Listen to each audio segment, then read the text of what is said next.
তোমরা সত্যকে ধ্যান করো, সত্যকে আশ্রয় করো, সত্যকে তোমরা রক্ষা করো, সত্য তোমাদের রক্ষা করবে। যে সত্যকে আশ্রয় করে মানুষ ঈশ্বরকে জানতে পারে, যে সত্যই একমাত্র ঈশ্বর লাভের উপায়, আর সেই সত্য যুগের আবির্ভাব এই দিনে হয়েছে। যখন সত্যের আস্তে আস্তে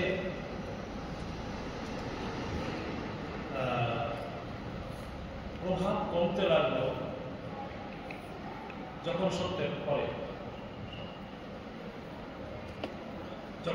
প্রভাব কমতে লাগলো, আস্তে আস্তে মানুষের মধ্যে রজগুণ তমগুণ বৃদ্ধি হতে লাগলো, তখন মানুষের এই রজগুণ তমগুণ বৃদ্ধির মধ্যে হিংসা, ক্রোধ, কামনা এগুলো বাড়তে লাগলো। এমনি করে যখন হিংস্র স্বভাব মানুষের মধ্যে তমগুণ বাড়তে লাগলো, রজগুণ বাড়তে লাগলো, তখন আস্তে আস্তে পৃথিবীর পরে কি শুরু হলো? অত্যাচার। এমনি করে যখন পৃথিবীর অত্যাচার শুরু হলো, তখন এই সত্যকে রক্ষার্থে সত্যের স্বরূপ কে পরশুরাম ভগবান তিনি অবতার নিলেন। সেদিনও আছে। পৃথিবীতে কপিল ঋষি অভিশাপে সাগর রাজা শাকাজার পুত্র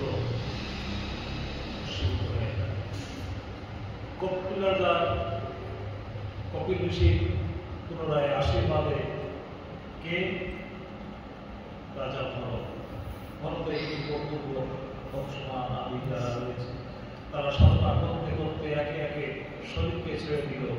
শেষে গিয়ে রাজা ভরত রাজ্য ত্যাগ করে যখন সাধনা করতে গেল, তখন সাধনায় প্রসন্ন হয়ে মা গঙ্গাকে তিনি অবতরণ করলেন। গঙ্গা মানে পবিত্রতা। সাধনা দ্বারাই মানুষের জীবনে পবিত্রতা লাভ হতে পারে। সাধনাই একমাত্র জীবনকে পবিত্র করার উপায়। সাধনই একমাত্র জীবন মানুষকে ঈশ্বরের কাছে নিয়ে যাওয়ার উপায়। সাধনই ইন্দ্র নিয়ন্ত্রণ দ্বারাকে আমরা সাধনা বলি। ঋষিগণ বেদে শাস্ত্রে এই কথাগুলি বলেছে। যে সাধন দ্বারা আমাদের ইন্দ্র নিয়ন্ত্রিত হয়, যে সাধনা দ্বারা মন, বুদ্ধি, চিত্ত ঈশ্বরমুখী হয়, সেই সাধনাকেই আশ্রয় করে আমাদের পূর্বপদ বেদ, বেদান্ত, ঋষি আদি এবং সন্ত গুরু মহারাজগণ না ঈশ্বরকে জেনেছেন আর জানিয়েছেন। ঈশ্বরকে নিজে জানা, অপরকে জানা, আর তারই পরম্পরা বেদ, উপনিষদ, ভাগবত, পুরাণ আদি রয়েছে। তাই যে সত্যকে আশ্রয় করে ঈশ্বরকে জানা হয়, সত্য রক্ষার্থে ভগবান তিনি অবতরণ করেন। কারণ শ্রীমদ্ ভাগবতে বলেছে, স্বকথম বক্তা কর্তা রক্ষিতা। স্বকথম তিনি বলেন, কর্তা তিনি মালিক, এবং প্রয়োজন হলে তিনি রক্ষার্থে পৃথিবীতে নেমে আসেন। তাই কিসের রক্ষার্থে? ভগবানকে আশ্রয় করে না চলাকে বলা হয়। অর্থাৎ ভগবানকে লক্ষ্য করে, ভগবানকে আশ্রয় করে চলার নাম হচ্ছে। তাই মানুষ যখন ঈশ্বরমুখী হয়, ধর্মমুখী হয়, তখনই পৃথিবীতে আনন্দ পরিবর্তিত হয়। যখন ধর্মচ্যুত হয়, তখন মানুষের অধর্ম। এমনি করে যখন মানুষ ধর্মরহিত হয়ে যায়, ধর্ম রক্ষাতে, তো কি বলছেন? স্বরক্ষিতা, তিনি রক্ষা করেন। কি করে? পরশুরাম রূপে তিনি যেসব ক্ষত্রিয়রা অনাচার ব্যভিচার শুরু করেছিল, তাদেরকে ভগবান নিজে ক্ষত্রিয় রূপ ধারণ করে তিনি বিনাশ করলেন। ক্ষত্রিয় অধীরময় জগৎ ভগত পাপম স্ম পয়সী পয়সী সমিত ভবতাপম কেশব গৃহীত কি ভৃগুপতি রূপ জয় জগদীশ। ভৃগুপতি তার পুত্র রূপে জন্ম নিলেন। ভৃগুপতিকেও তাই মেরে দিয়েছিল রাজা কন্ত্রকে কার্তবীর্য চারি লোভের জন্য তার বৌমাতাকে নিয়ে গিয়েছিল, হরণ করেছিল। তারপর কার্তবীর্য যে শেষ পর্যন্ত কি করলেন, শেষ পর্যন্ত জামদগ্নিকে তিনি মেরে দিলেন। যার জন্য ক্ষত্রিয় প্রতি রাজা পরশুরাম, ঋষি পরশুরাম অত্যন্ত ক্ষিপ্ত হয়ে গিয়ে পৃথিবী একে একে করে 21 বার ক্ষত্রিয় নিধন করে দিলেন। এই পরশুরাম ঠাকুরের পৃথিবীতে এই নিয়ে অবলম্বন করেছিল। তো যেখানে সত্য রক্ষার্থে, এবার পবিত্র রক্ষার্থে গঙ্গা, মা গঙ্গাকে যখনই গঙ্গা পৃথিবীতে এসেছিলেন রাজা ভরতের তপস্যায়, তো আসাধ্য মুহূর্ত যখন গঙ্গা আসা বলছে আমি পৃথিবীতে নামবো, এই গঙ্গা আমাকে কে ধারণ করতে পারে, ধারণ করার কারণ ক্ষমতা নাই। তো গঙ্গা বলে একমাত্র শিবই আমাকে ধারণ করতে সামান্য। তখন পৃথিবী যখন নেমে আসে পৃথিবীতে, তখন প্রথম গঙ্গা যখন অবতরণ হল মহাসমুদ্র থেকে, তখন গঙ্গাকে শিব ঠাকুর ধারণ করে। শিব ঠাকুর ধারণ করার পরে তারপরে শিব ঠাকুরের ওই বেগ রক্ষা করে তারপরে পৃথিবীতে তিনি গঙ্গাকে প্রবাহিত করেন। সেই গঙ্গা ভগীরথ কোথার থেকে, উত্তর ভারতবর্ষ থেকে নিচে নিচে কোথায় নিয়ে গেলেন, সেই সাগরে। কোথায়? গঙ্গা যেখানে গিয়ে মিশেছে, আমরা বাংলার ইতিহাসে জানি গঙ্গা সাগর নামে আমাদের পরিচয় হয়েছে। সেই গঙ্গা যখন সাগরে গিয়ে মৃত হন, সেই সাগর রাজা 60,000 পুত্র এবং দেশলায়। তো সাগর, অংশমান, দিলীপ, তারপরে গিয়ে রাজা ভরত, এরা তপস্যা করতে করতে শরীর দেওয়া করে তারপরে মা গঙ্গা পৃথিবীতে নিয়ে আসে। এই সাধনা তপস্যা অত্যন্ত কঠিন। কবে কার জীবনে কখনো ঈশ্বর প্রাপ্তি এবং ঈশ্বর দর্শন হবে কেউ জানে না, কিন্তু সাধক কখনো সাধনা ত্যাগ করবে না, সাধক কখনো নিরাশ হবে না, সাধক কখনো হতাশ হবে না। এই হচ্ছে সাধকের লক্ষণ। আজকে না কালকে না এমনি করে দেখা গেছে সত্যযুগ আদি করে ভিন্ন ভিন্ন শুভ মুহূর্ত এই, যার জন্য বদ্রীনাথ ভগবান যেখানে রয়েছে, কোথায়? উত্তর ভারতবর্ষে কৈলাসের নিচে ভগবানের যে মুখ্য দ্বার, তাও অক্ষয় তৃতীয়ায় খোলা। এমনি করে বিশেষ শুভ শুভ দিন রয়েছে। আর তার মাঝখানে ভগবানের ইচ্ছায় মায়ের কাছ থেকে জেনেছে যে এই শরীরটাও নাকি সেদিন পৃথিবীতে এসেছিল। অনেক ভক্তরা সেইভাবে অনেকে ভাবে, কিন্তু আসলে সত্যযুগ এই অক্ষয় তৃতীয়া। শাস্ত্রে বলছে অক্ষয় তৃতীয়া মানুষের যে দান করে তা অক্ষয় হয়, যে পুণ্য করে তা অক্ষয় হয়, মানুষের যে জপ করে, সাধনা করে, যা কিছু করে তা অক্ষয়, আর পাপ করলো তা অক্ষয় হবে, সহজে হয়। তাই সজ্জন ব্যক্তি তারা কি করে, এই দিনে দান, পুণ্য, জপ, যজ্ঞ ও যারা যেমন ভাবনা তারা তেমনি করে পৃথিবীর এই ধর্মকে রক্ষা করে, পৃথিবীর ধর্মকে সঞ্চয় করে, আনন্দ করে। তাই তো যারা বুঝে এসেছে আজকে রাত্র দিন খুব শুভ দিন। নাম না করতে পারলো, শাস্ত্রে বলছে নাম আভাস, নাম হয়েছে আমরা শ্রবণ করেছি, ঠাকুরকে প্রতিনিত্য দর্শন করছি। আজকে এই যে ঠাকুরের চন্দন শৃঙ্গার কেন হয়, এই যে চন্দন শৃঙ্গার কেন হয়, চন্দন যাত্রা। এক সময় আমাদের চৈতন্য মহাপ্রভু গুরুদেব ঈশ্বরপুরীর গুরুদেব হচ্ছে মাধবেন্দ্র।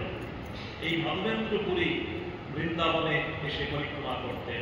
পরিক্রমা করতে করতে একদিন মাধবেন্দ্রপুরীকে ভগবান তিনি স্বপ্নে দেখালেন গরমের সময় যে মাধবেন্দ্র, আমার শরীর অত্যন্ত উত্তপ্ত হয়ে গেছে গরমে, তুমি যদি মলয় চন্দন এনে আমাকে দিতে পারো তাহলে মলয় চন্দন দ্বারা আমার অন্ত তৃপ্ত হবে, এছাড়া কোনো উপায় নেই। আর এই মলয় চন্দন রয়েছে কোথায়? উড়িষ্যায়। তো উড়িষ্যায় চলে যাও। তো উড়িষ্যায় যেখানে তিনি পাঠালেন, এই বার্তা পেয়ে আমার ঈশ্বর পুরী গুরুদেব এই মাধবেন্দ্রপুরী অত্যন্ত প্রেমে বিহ্বল হয়ে গেল। মাধবেন্দ্রপুরী কেমন ছিলেন? মেঘকে যদি দর্শন করত তো তো মেঘকে দর্শন করার পরে তার কৃষ্ণ ভাব জেগে উঠল, কারণ মেঘের রং কৃষ্ণ। আর মাধবেন্দ্র সেই মেঘকে দর্শন করলে বলতে করতেন যে ভগবানের সেই বিশাল কায়া যেন অন্ত আকাশ জুড়ে রয়েছে। মাধবেন্দ্র এখান থেকে যাত্রা করেন, যাত্রা করে কোথায় সেই পুরীধামে চলে যান। পুরীধামে গিয়ে পৌঁছান, তারপরে সেখান থেকে চন্দন নিয়ে যখন যাত্রা করেন তখনই যেতে যেতে রেমুনাতে গিয়ে গোপীনাথের নাম শুনেছেন।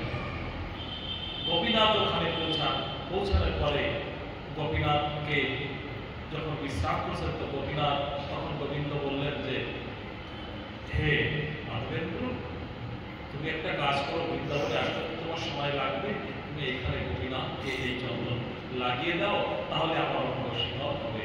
আমি গোপীনাথ, মদন মোহন, রাধা গোবিন্দ, রাজা কোথাও এক জায়গায় গেলে আমার অন্তর্তৃপ্তি হবে। তুমি গোপীনাথকে দাও, আর তাতেই আমার হৃদয়ে ভক্তি হবে, আমার অগ্রসর হবে। তাই সেখানে তিনি গোপীনাথকে সেই চন্দন দান করেন। আর ব্রজে কোথায় বৃন্দাবন আর কোথায় পুরী, সেখানে আমার গোবিন্দের সর্বগ্রসর। রাধা গোপীনাথ জি কি জয়, পুরী কি জয়। তারপর উনি চন্দন দিয়ে যখন গিয়ে প্রণাম করে গিয়ে কালকে আবার যাত্রা করবেন বৃন্দাবনে, তাই বিশ্রাম করছে। ইতিমধ্যে পূজারীকে স্বপ্নে গিয়ে বলছে, এই ওই যে আমার ভক্ত মাধবেন্দ্র পুরী, তাকে তোরা কিছু দৃষ্টি, সে প্রণাম করে চন্দন দিয়ে চলে গিয়েছে, সে ক্ষুধার্ত, আর তার যত সময় ক্ষুধা থাকবে তত সময় আমার শান্তি হবে না, আমার অঙ্গ শীতল হবে না, আমার উদর তৃপ্তি হবে না। তুমি শিগগির যাও, দেখো আমার আঁচলের নিচে একখানা ক্ষীর আমি তাকে রেখে দিয়েছি, গোপীনাথে ক্ষীরের ভোগ লাগে। তাই তিনি কি করলেন, পূজারী স্বপ্নের থেকে জেগে উঠে মন্দিরের দরজা খুলে যখন প্রবেশ করেছে, যে দেখেন যে গোপীনাথের যে আঁচলটা ছাড়া রয়েছে সামনে, তার নিচে একটা ছোট ক্ষীরের পাত্র রয়েছে। পূজারী গোবিন্দের চরণে প্রণাম করে গোপীনাথকে দু চোখের জলে ফেলে যাচ্ছে। ওই রাত্রে কাঁপতে কাঁপতে মাথায় করে কোথায় মাধবেন্দ্র পুরী, কোথায় মাধবেন্দ্র পুরী, এমনি করতে করতে তিনি ওই প্রবাজলের মধ্যে খুঁজতেছেন। আর ওই সেই অর্ধরাত্রে গোপীনাথকে স্মরণ করতে করতে মাধবেন্দ্র পুরী শয়ন করেছে, স্মরণের মধ্যে গোপীনাথকে দর্শন করেছে। শয়নের স্বপনে সর্বাবস্থায় গোপীনাথকে দেখে দর্শন করতে লাগবেন। এর মধ্যে গোপীনাথের প্রসাদ নেই, গোপীনাথের সেবক পূজারী এসে বলছে, কোথায় আছে মাধবেন্দ্র পুরী, একবার দেখা দাও, তোমার জন্য গোপীনাথ কি করে রেখেছে চুরি, কোথায় আছে মাধবেন্দ্র পুরী। এমনি করে যখন আর্তনাদ করতে লাগবে মাধবেন্দ্র পুরী, তখনই ঘুম ভেঙে গেল। ঘুম ভেঙে দেখে, বলছে এই তো আমি মাধবেন্দ্র, এই তো আমি মাধবেন্দ্র, কে কে খুঁজছে আমাকে। তখন পূজারী গিয়ে ওই ক্ষীর নিয়ে দেখে অন্ধকারের মধ্যে সে বসে আছে, তার চরণে বসে, গোপীনাথ তোমার জন্য ক্ষীর চুরি করে রেখেছে, আমরা তোমাকে চিনতে পারিনি, তুমি গোপীনাথের পরম ভক্ত, তাই গোপীনাথ তোমার জন্য রেখেছে, নাও। গোপীনাথের ওই প্রসাদ পেয়ে মাধবেন্দ্রের যে কি আনন্দ, চতুর্দিকে গোপীনাথ, চতুর্দিকে কৃষ্ণময়, তার নয়ন হয়ে গেল। যেদিকে তাকাই শুধু কৃষ্ণময় সকল দেখি। এই যে রাধারানী বলেছিলেন, এটা ভক্ত যখন রাধা ভাবে ভাবিত হয়ে যায়, সর্বত্র তিনি কৃষ্ণময় দর্শন করেন। এই গোপীনাথ যেন আমার মাধবেন্দ্র পুরীর নয়ন পাতে লেগে রয়েছে, যেখানে চাইছে সেখানে গোপীনাথকে দর্শন করছে।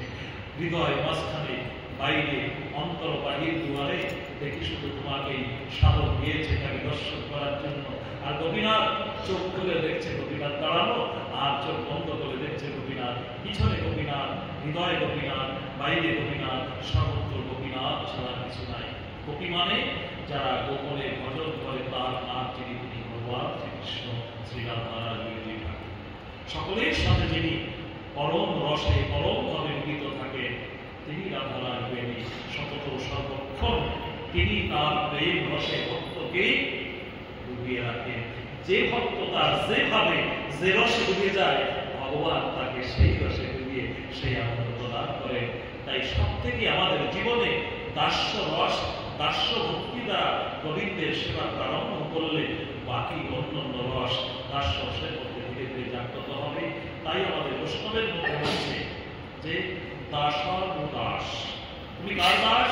বলছে আমি দাসানুদাস। আমার শ্রী গুরুদেব গোবিন্দের দাস, আমি আমার গুরুদেবের দাস। কার দাস আমি? দাসানুদাস।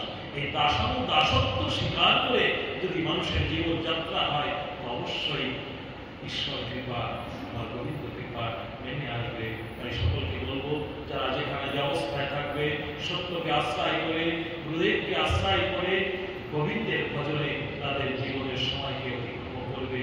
যারা দূরে রয়েছে, যারা নিকটে রয়েছে, আমাদের গোবিন্দের ভজন, মানুষের কর্ম যেটা আমরা করি সবই অক্ষয় হয়। তাই আমরা সবসময় ধামে আসতে পারবো, সবসময় তীর্থযাত্রা করতে পারবো না, কিন্তু মানুষের সর্বক্ষণ আমরা তাকে স্মরণ করে রাখবো। যে মানুষের স্মরণ করতে রাখলে আমাদের জীবনে বড় মঙ্গল নেমে আসবে। আমরা ভগবানের দাস, এই কথাই যেন আমাদের স্মৃতি মঠে সর্ব অবস্থায় আমাদের কাছে থাকে। এই কথা বলে আজকে অক্ষয় তৃতীয়ার দুটি শব্দ বিশ্রাম করছি। কৃষ্ণায় বাসুদেবায় হরে পরমাত্মনে প্রণাম, কৃষ্ণায় গোবিন্দায় নমঃ। শ্রীবৃন্দাবন বিহারী লাল কি জয়, জয় হরি কি জয়, গৌর শ্রীমৎ স্বামী সত্যানন্দ প্রভুদেব কি জয়, ঠাকুর গোস্বামী কি জয়, পরম পুরুষ স্বামী ব্রহ্মচারী কি জয়, প্রেম से जय जय श्री राधे श्याम हरि।